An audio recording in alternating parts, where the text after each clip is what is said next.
था कि वो एक समय पर वो बेचैन हो गई, वो घबरा गई और प्रभु के पास आकर कहती है कि परमेश्वर देखिए, मरियम ने मुझे अकेली छोड़ दिया, मेरी मदद नहीं कर रही।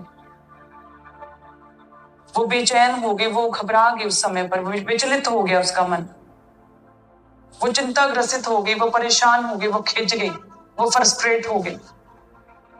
लेकिन दूसरी बहन जो मरियम थी, वो प्रभु के चरणों में बैठी हुई थी, परमेश्वर की उपस्थिति में बैठी हुई थी। और मार्था ने पहले काम को चुना कि मैं पहले काम करूंगी, मैं पहले काम कर लूं, मैं सेवा कर लूं, मैं पहले अपना काम निपटा लूं, उसके बाद मैं प्रभु की उपस्थिति में बैठूंगी। बिना उपस्थिति, बिना परमेश्वर की प्रेजेंस में गए, बिना परमेश्वर के साथ समय बिताए जब आप कोई भी काम करेंगे तो उसमें चिंताएं, उसमें फ्रस्ट्रेशन, उसमें मन विचलित होगा, बेचैनी होगी, जैसे कि मार्था को हुई। दोनों देखिए, दोनों प्रभु से प्रेम करती, दोनों परमेश्वर की सेवा करती, दोनों परमेश्वर को फॉलो करती और दोनों खुश थी, आनंदित थी। बट दोनों की जो टाइमिंग थी ना, सेवा करने की और प्रभु के साथ समय बिताने की, वो डिफरेंट थी।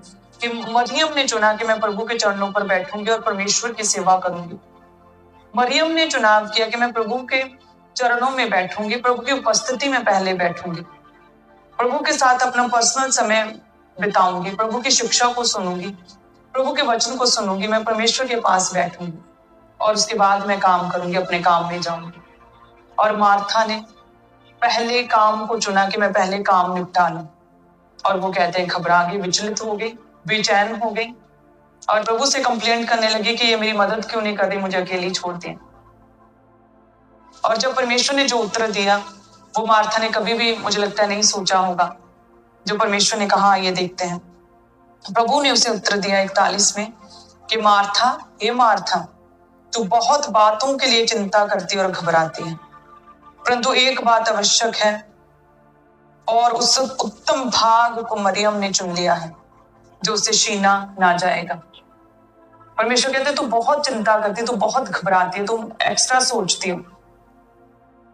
ये उत्तम भाग जो मेरी उपस्थिति में रहने के कारण मरियम को मिला है, ये इसे किसी भी तरह से कभी भी छीना ना जाएगा। हालेलुया। आप कोई भी काम करते हैं, कुछ भी काम करते हैं, कोई सेवा करते हैं, आप कोई भी जॉब करते हैं, आप पर्सनल जितने भी आपके बिजनेस हैं, जो जॉब्स हैं, आप काम में बिजी हैं, आप पर्सनल लाइफ में कुछ भी करते हैं, वो करें, लेकिन उसे सेकंड प्रायोरिटी पे रखें, उसे सेकंड स्थान पर रखें। प्रथम हमेशा मरियम की तरह परमेश्वर की उपस्थिति होना चाहिए। आपकी लाइफ में फर्स्ट प्रायोरिटी पर परमेश्वर की उपस्थिति, परमेश्वर की प्रेजेंस में जाना, परमेश्वर के साथ टाइम स्पेंड करना होना चाहिए। प्रभु के चरणों में परमेश्वर का अनुसरण करना, प्रार्थना में परमेश्वर का अनुसरण करना, घुटनों पर परमेश्वर का अनुसरण करना, प्रार्थना करना, परमेश्वर के साथ व्यक्तिगत समय को व्यतीत करना, ये आपकी लाइफ में प्रथम होना चाहिए। हाँ, उसके बाद आप मार्था की तरह काम कर सकते हैं, उसके बाद आप सेवा करें, उसके बाद आप काम करें, आप जॉब्स करें, आप बिजनेस करें, अपने घर को संभालें, आप अपने किचन का काम करें, अपने बच्चों को संभालें, अपना फैमिली टाइम स्पेंड करें, घूमने जाएं, सब कुछ बाद में सेकंड प्रायोरिटी है। लेकिन फर्स्ट प्रायोरिटी पर परमेश्वर है, परमेश्वर की उपस्थिति में बैठना है, परमेश्वर के साथ अपना व्यक्तिगत समय बिताना है। फर्स्ट प्रथम क्या है? प्रार्थना करना, परमेश्वर के साथ अपना पर्सनल समय बिताना। मरियम की तरह जब आपने परमेश्वर के साथ समय बिता लिया, आपने प्रार्थना कर लिया, उसके बाद अपनी फैमिली के साथ टाइम स्पेंड करें, काम करें, आप जॉब करें, कुछ भी करें, उसमें परमेश्वर आपको फ्रस्ट्रेट नहीं करेंगे, आपको बेचैन नहीं करेंगे, आप कभी घबराएंगे नहीं, आपका मन कभी भी विचलित नहीं होगा। प्रभु आपको अपनी सच्ची शांति देंगे। जब परमेश्वर का अनुसरण करने के बाद, प्रभु की उपस्थिति में बैठने के बाद जो काम किया जाएगा, उस काम का उत्तम भाव, उत्तम पोषण परमेश्वर आपको देंगे, उत्तम रिजल्ट आपको मिलेगा। फिर बिना प्रार्थना आप अपने काम पर निकलेंगे, आपको व्यर्थ लगेगा, फ्रस्ट्रेट हो जाएंगे आप। लेकिन जब आप प्रार्थना के बाद अपने काम को शुरू करेंगे, आप देखेंगे आपका पूरा दिन कितना फ्रूटफुल होगा, पूरा दिन आपका आनंदित खुशी से निकलेगा, अच्छा रिजल्ट आपको मिलेगा। सो पहले मरियम की तरह परमेश्वर की उपस्थिति और प्रार्थना,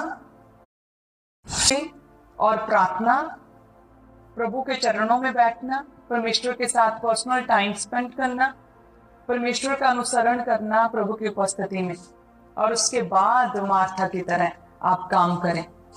आप कंप्लेन नहीं फिर करेंगे, किसी की शिकायत नहीं करेंगे, कंप्लेनिंग स्पिरिट पूरी तरह से खत्म हो जाएगी। आप खुश रहेंगे, आप घबराएंगे नहीं, बेचैन नहीं होंगे, आप हमेशा आनंदित रहेंगे। हालेलुया, धन्यवाद यीशु। मेरा विश्वास है इस भेद के द्वारा प्रभु आपको छुएगा, आपको ब्लेस करेगा, और आप प्रभु की उपस्थिति को फर्स्ट रखेंगे, अपने जीवन में प्रथम रखेंगे। आज ही से आप प्रार्थना में जाएंगे।